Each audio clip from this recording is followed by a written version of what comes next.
Kimberly. I'm going to be your counselor.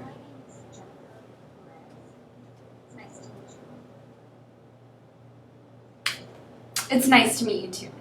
So we're going to be working together from this point forward, and I really want to help you accomplish your goal.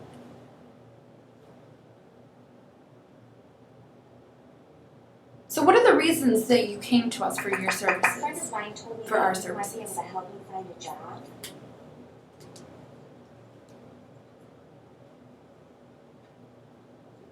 Yes, that's exactly what we do. So that's kind of what our goal I'd really is. like to get back Oh, what to kind of goal are you the looking for? medical area, that related to nursing. I'd really like to be able to do that again. Yeah, I used to be a nurse before the accident happened. So you, I worked in the emergency room. Yes. so you worked in the emergency room as a nurse. So how many I was there years for 5 years. did you work in the emergency room? So do you have I a have nursing my degree? RN. So which school is your degree from? College.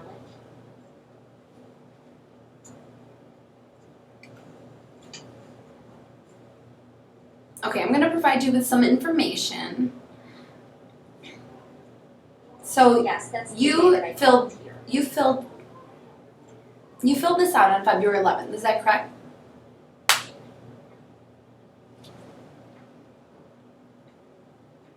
So your Yes, address that's right, but is there's in an Chicago, apartment right? number. 280. Okay, and what is your apartment number? And your phone number is 555-22134, yes? That's my home phone number, but I have a cell phone, and that phone number is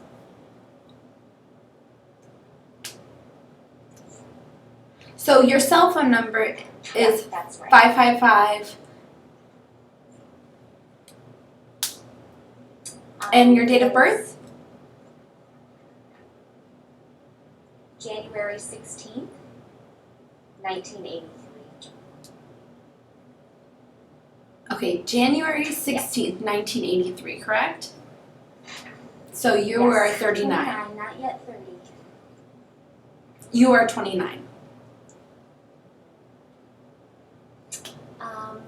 I was injured in a car accident, and I lost my arm.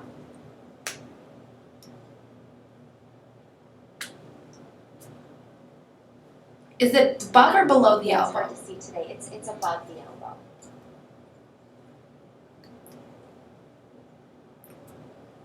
The car accident happened about 2 years ago. Can you describe the accident Sure. itself I for was me? driving home from work. I had worked a long shift, and I was tired, and I was driving home on Friday night, and another car just ran into the side of me, T-boned my car, and my car rolled, and my window was down, and my arm was outside the window, and ended up getting amputated.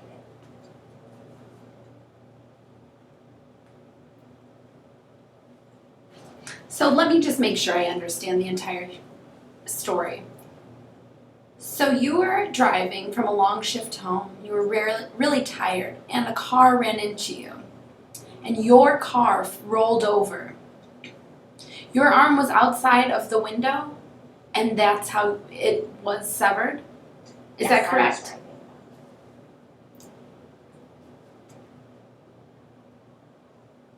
Do you have any prosthetics for your arm? I wasn't really awake when they made the decision to amputate the arm. I was pretty banged up, but it was damaged. They said they couldn't repair it. It was damaged. It was lacerated, and they were not able to fix the arm at all. I'm lucky to have what I have left.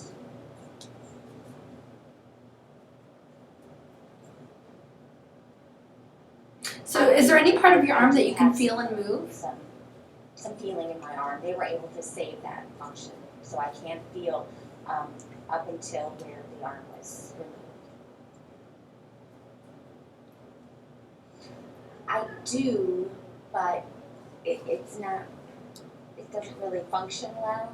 It just, I used to wear it because I was embarrassed to have been amputee, but now I'm more comfortable with who I am. Essentially, it didn't really do anything for me. It was uncomfortable, it was hot. Is it an electric one, or is it just a It basic was kind of just prosthetic a arm? basic arm. I was under the hospital's insurance at that time, and they only covered just the bare minimum of prosthesis. So it was just the basic cosmetic arm.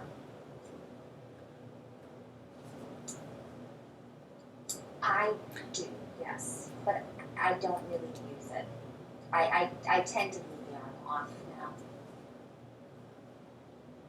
So does your prosthetic arm have a hand on it that can move itself? Yes. And can yes. can it function for you? Okay, right now, what kind of health Right issues now, do you have? I'm on Social Security disability. What kind of I health was care on providers do you have? Medicaid from the state, so yeah, I'm on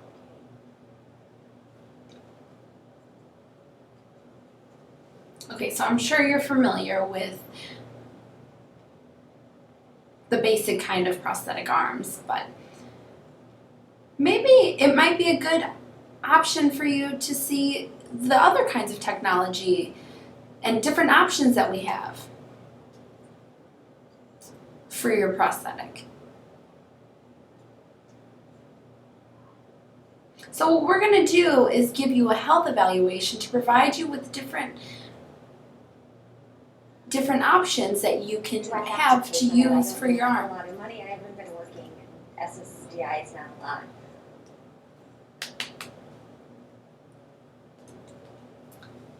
For the actual Wonderful. evaluation, there's no cost to you.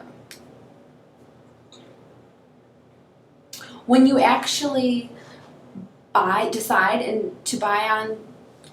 when you actually decide to buy the prosthetic arm, then we will apply that to your SSDI, and we will figure out how to, Oh, that's terrific. if you're not able to afford it, we will figure out ways to fit into your budget. So you Yes, really want to get back to work. That's I correct, don't right? want to stay home and do nothing, and I don't like the feeling of being on disability. I really would like to go back to work. So what kind of job are you looking for? Are you looking for one with the possibility to have adjustments without the use of my right with arm, your arm?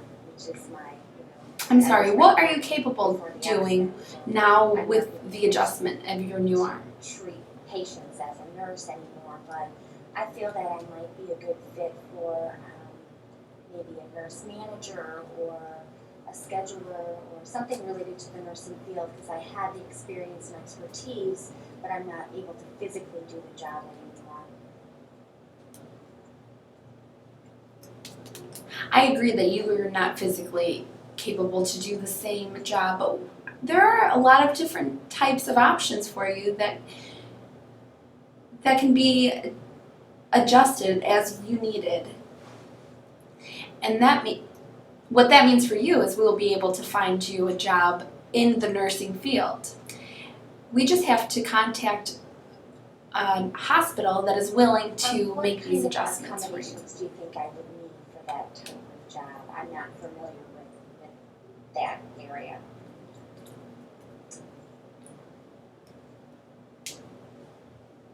So I'll just describe a little bit about him.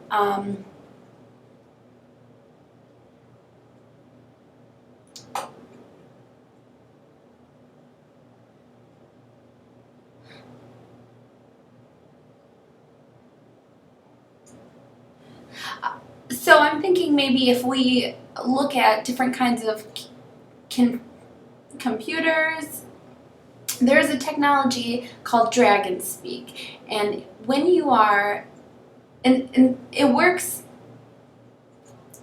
instead of typing, which you are not in the place to do, it will actually type the words for you as you speak.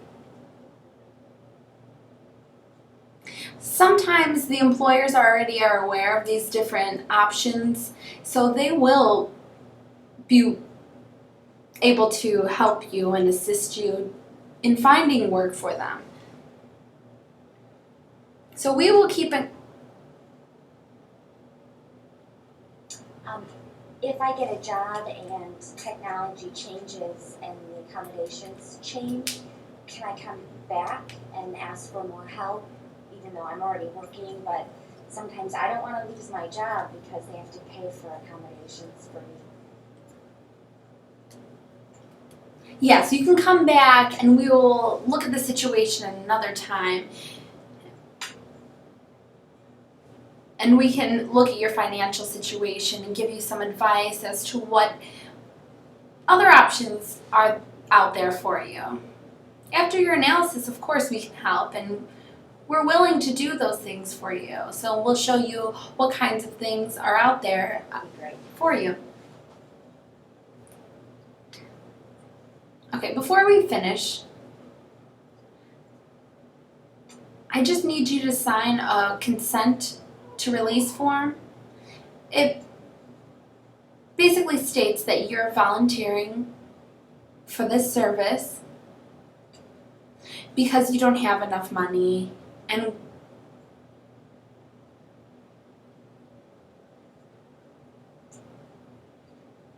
so eventually we will need to be paid. If we don't receive payment within 60 days after we help you with your services, we'll contact you, and if you're not able to pay that, we can figure out a plan. Really, what our goal is to make each individual happy and help them to reach their goal by making adjustments to match each client. For my entire life? Or just related to the amputation, or which I have a few doctors, so which ones do you need me to sign a release for? I can do them all.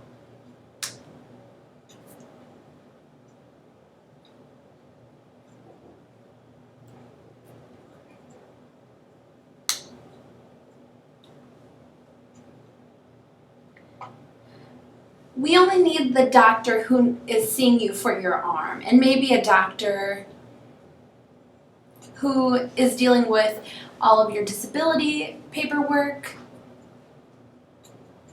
So yes, you can write all that down in the my form. prosthetic arm and show it to you, or okay. Yeah, that would be nice if we have the arm itself to see how it works for That you. would be fine. I can bring that next time. I never use it anymore. It's uncomfortable, so I didn't even bring it today. Okay, I understand. Do you have any other questions for me? After I get a job, is it possible to still get disability until I'm back on my feet? I don't know what happens with Social Security. If they cut me off right away and I haven't even gotten a paycheck, I'm a little concerned about not being able to afford to live while I'm waiting to get back on my feet with the job.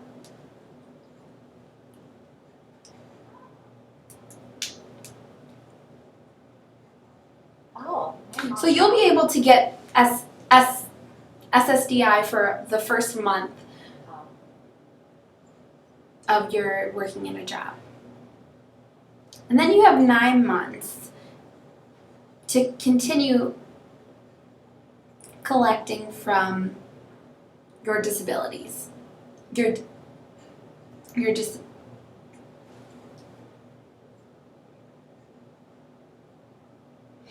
Once that is finished, they will give you a form that you have to fill out yourself, and you'll write down your work history, and after 9 months, they'll inform you what the next step is with that. I'm not a Social Security worker, so I don't really know the in-depth information about it, but if you contact their office, I'm sure they'll be willing to help you out with that. But mostly I'm here to give you advice with I'm nervous. finding a job. I really want to go back to work, but it's been a rough 2 years of trying to recover, and I finally feel healthy and ready to get out of the house, and I've accepted who I am. You know, I can't change it, so I've accepted who I am. I need to move forward. So I'm really excited. I'm so glad that my friend mentioned this agency. I'd never heard of it before. I had no idea I could get any kind of help finding a job. I had no idea. So thank you very much.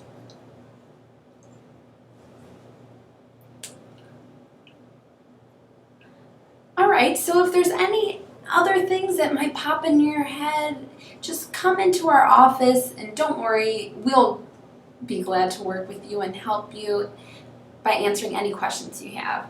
So other than that, just keep contacting. I'll keep in contact with you as I'm doing this search. Is that a good way to communicate? Because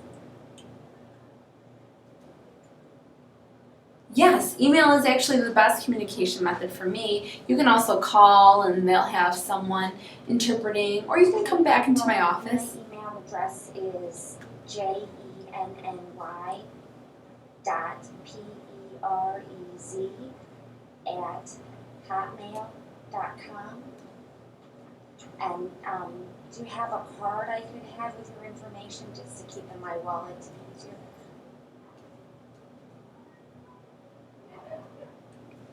Sure, of course, and then I'll give you, you'll receive a letter, and in that letter it has information related to our services and exactly what we do that you could just read on your free time, your own free time. So if you decide that you're satisfied with the services and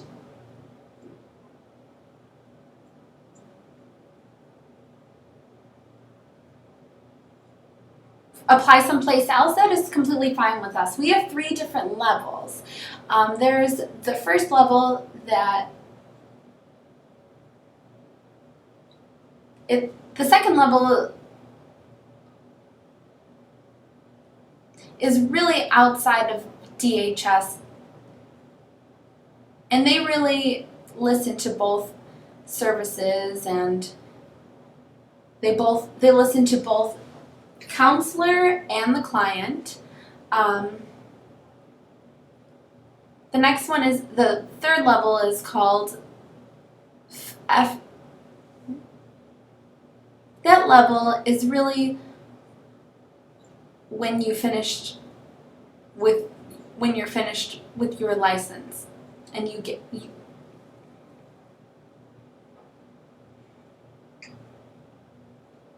also bring a friend or family member, a lawyer with you, a person who knows you well to help solve the issue, and that's called the complaint process.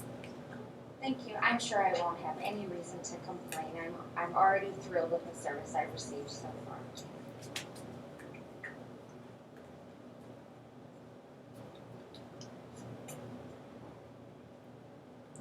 Okay, well, thank you so much. Sure, I hope there isn't any problems, but it's just good to have that kind of information for you in the future. Soon after you get my records, and I'm assuming you'll email me with another appointment? Okay. You'll receive the appointment time in the mail, and then once you receive that, we'll discuss more about the evaluation and the forms with your doctor. So once you're ready with that and all of the paperwork is finished, send it to me, Okay. and then I will respond. And then we'll review everything with you. We'll sit down and talk about it. And if you feel satisfied, then we will Thank you very much. continue the It's a process. pleasure meeting you. Thank you so much for your time today. Thank you for coming and having an appointment with me. It was really nice meeting you too. I look forward to working with you from now on. Bye-bye.